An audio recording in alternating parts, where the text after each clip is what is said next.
Hey guys, just wanted to check in. Today is Wednesday, December 15, 2021. As you can tell, I am back at the hospital, but it's not for TOS.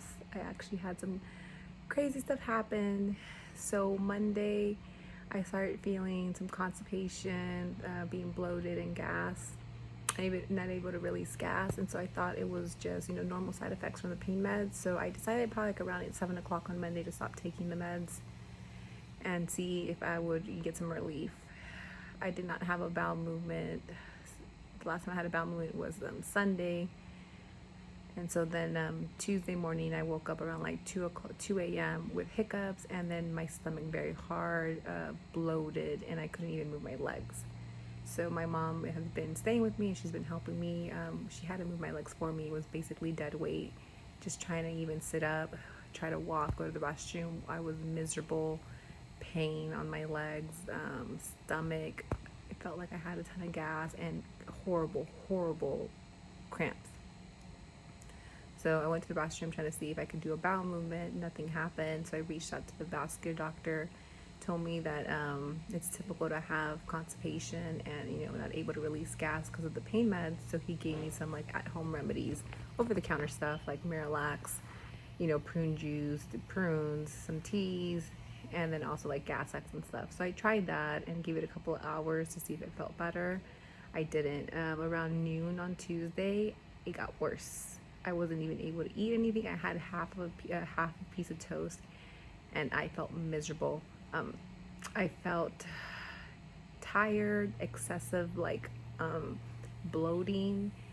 I couldn't touch my stomach anywhere near my abdomen. It was inflamed, sore. Getting up, sitting down, laying down were very difficult. Massive like a shooting pain, stabbing pain on my stomach, and I did not know what to do. I was kind of freaking out because I didn't know what this pain was, if it was just like normal constipation or if it was like appendix pain. So my mom decided to take me to the hospital down the street from where I live. Thankfully, I am blessed to live within walking distance of a hospital. Well, there was a challenge because I couldn't even walk from my bed to get out. We do have a wheelchair from a prior surgery, foot surgery, so my mom was able to wheel me out and load me in the car and take me to the hospital. They admitted me Tuesday afternoon, probably around like 2:30 p.m. Ran some tests. They did some MRI, CT scan, full body CT scan, blood work, chest x-rays and everything. Everything came out good. There was nothing wrong. Everything came out clear. They did some urine and lab work and stuff, and that also came clear. By that time, I was shaking, I was shivering, I was in so much pain, cold. I couldn't even lift myself up from the bed to switch to the bed where they did like the CT scan. I had to have the nurse and the nurse tech help lift me, basically cradle me with the bed sheets and then slide me over. And it continued to progress. Since they could not find what was wrong with me, they wanted to keep me overnight to observe me and then run some more lab work. Lab tests came back that I had an infection. They just couldn't find where it was at. There was no bladder or UTI infection, which was good, but I still had a fever of 102. Once the knee doctors came in, the evening doctors, like around 9:30, 10 o'clock, they were able to pinpoint that I had appendicitis. My appendix had actually ruptured, and the pain that I was feeling was from that. Given the fact that it had ruptured and I had a fever, they needed to stabilize me first before doing surgery. And they had me on antibiotics. They ended up checking me in and moving me into an actual hospital suite. And it was miserable. I was on a nothing to eat, no liquids, no food, nothing, not even ice. Since last time I had ate anything was around 12 o'clock Tuesday. And so I stayed at the whole hospital. They had me on pain meds. They had me on a morphine drip. And that was barely covering the pain that I felt. And just to get up to go to the restroom, I was in agony, miserable. Never felt pain like that. I kept telling my mom, like, is this what it feels like to have, like, deliver a baby, like, naturally? I was like, because it is horrible. So, did not sleep, stayed up most of the night, and then every 4 to 5 hours they were checking on me, giving me lots of liquids, fluids, IV, and then pain meds.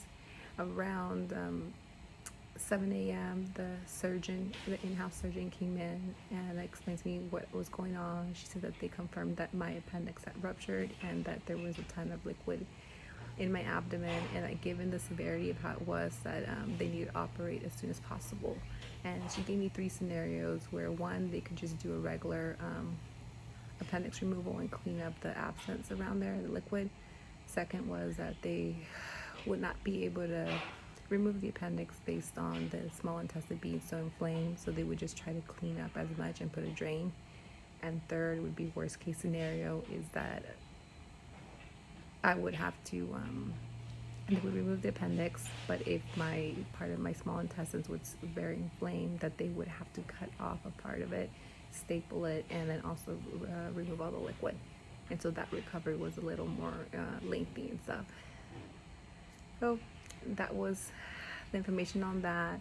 The doctor asked me what I wanted to do. I decided to proceed with the surgery, and today, Wednesday, December 15th, 2021, not even a week after my TOS surgery, I went in for a second surgery for the removal of my appendix. I was in surgery around 9:30 a.m. It was about an hour and a half surgery. Thank you for all the prayers and for all the blessings and all the family members and friends praying for me. Surgery went well. I'm in my room right now recovering, and I feel so much better. I still have some discomfort, a little bit of bloating and cramping, but nothing compared to how I was feeling before. I have another drain. I have the top one for my TOS surgery, and then I got a bottom one for my appendix, and so that's also going to have to be changed daily. I will be in the hospital for a couple of days, and then once I'm released, I will be going home with an IV and antibiotics for 2 weeks.